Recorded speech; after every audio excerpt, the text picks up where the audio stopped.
t-shirt. Might have got a little mud on her. Hope you don't mind.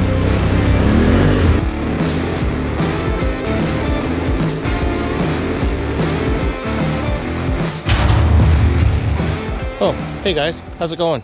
Glad to have you along for the ride. My name is Don, and this is Adventures This Way. Thanks for stopping by. If you find value in the content, consider subscribing so that you do not miss anything. The focus on this channel is riding, maintenance. Sometimes we gotta do some repairs. Today we're riding, and I got a little something different that we're riding today. So my buddy Richard from Elemental ATV, he said, hey man, I've been so busy, I can't get all the break-in hours I need on my new 2021 Can-Am Renegade 1000r XXC. He said, can you give me a hand and put some time into it because I've been so busy? So naturally I said, well, yeah, heck yeah, of course I can. When a buddy asks you for help, you help him, man. That's what you do. I love to ride. So let's go see if we can get this thing started. Gonna hit this guy. Primer. Oh yeah. Break in. Oh, gotta turn the switch on. You got to turn the switch back on, I forget, eh? Oh, yeah. Come on, baby. Let's get acquainted.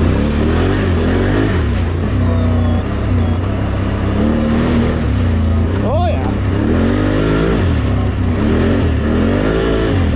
No fenders in the front, that's for sure.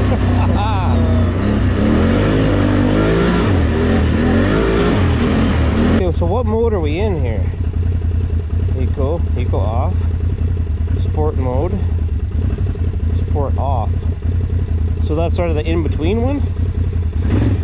That's where I was? I don't know. See how herky-jerky it is? Just so different. We'll get used to her.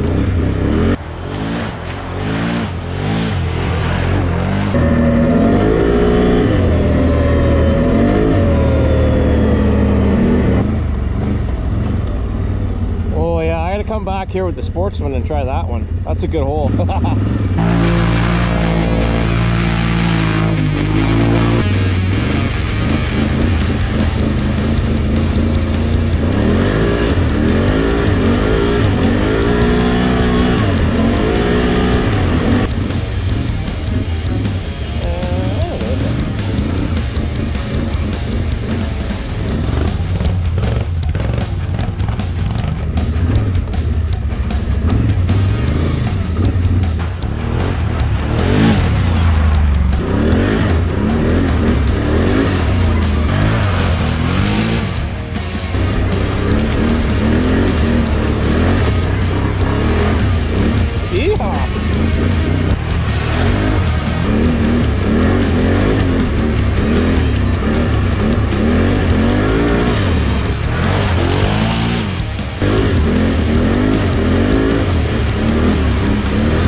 Alright, so let's give my first good impressions as a Polaris rider that's done his first real riding on this 2021 Can-Am Renegade 1000r XXC edition.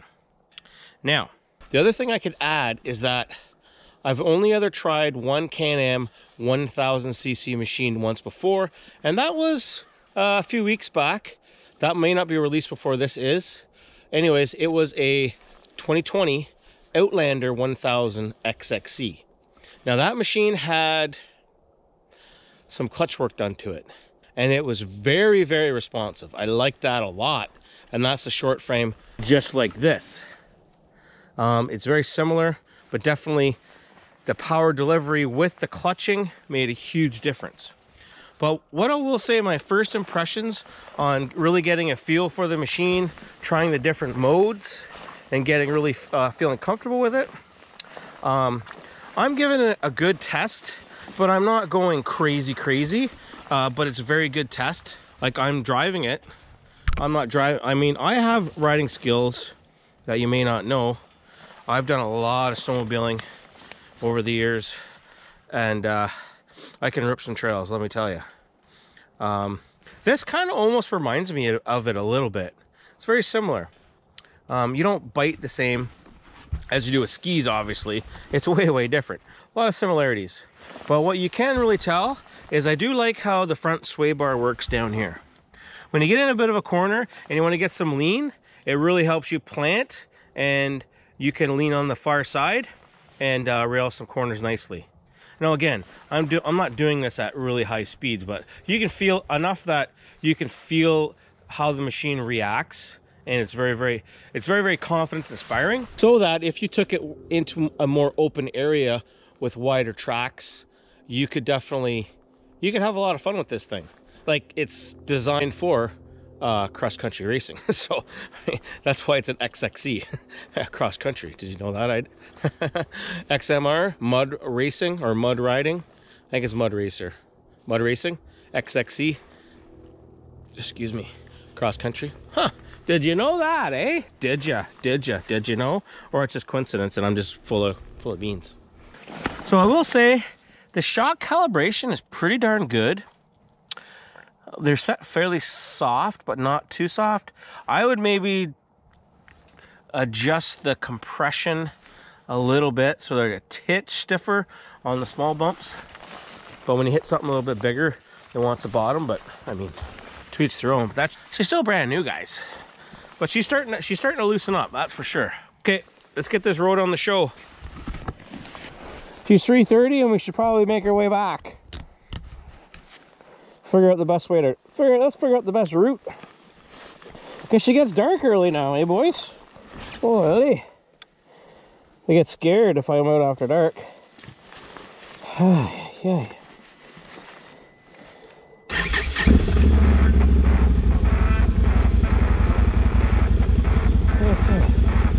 Maybe 27 kilometers, 27.8. That's pretty good. Maybe a few more by the time we get back.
I started talking about the 1000 engine and I didn't finish my thoughts. The best way to describe it is the power delivery of the engine. The clutching setup's pretty decent on this, but with this 1000 engine, and I have heard this from people before and I 100% agree, in that the power delivery, it's right there. You're getting into the power band right off the hop. Like, it's pretty instantaneous. The mid-range, probably not as much. Like, it's good. I would say maybe the Polaris has a little bit more. It really kicks in more in the mid to high range, I think. You can't really compare things if you don't have the same clutching setups and power and all that. Blah, blah, blah, blah, blah. Anyways, no matter what, this is fun. And when it comes to comparing, say, the Polaris Scrambler to this, I would say that this probably is maybe a little bit more fun to drive in tight stuff for sure, because of the shorter wheelbase. Like the Scrambler and Sportsman is a longer wheelbase, so it doesn't turn as sharp and as tight. You definitely, it's noticeable. I'll put it that way.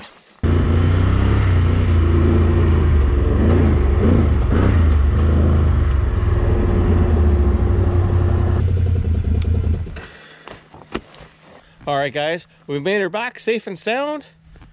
The Renegade's ready to go back in the shed there.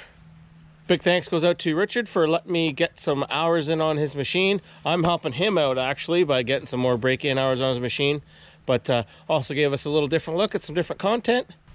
Thanks for coming along for the ride. Why don't you check out another video while you're waiting for the next one? Like maybe this one right here. And I'll see you in the next one. Cue the music.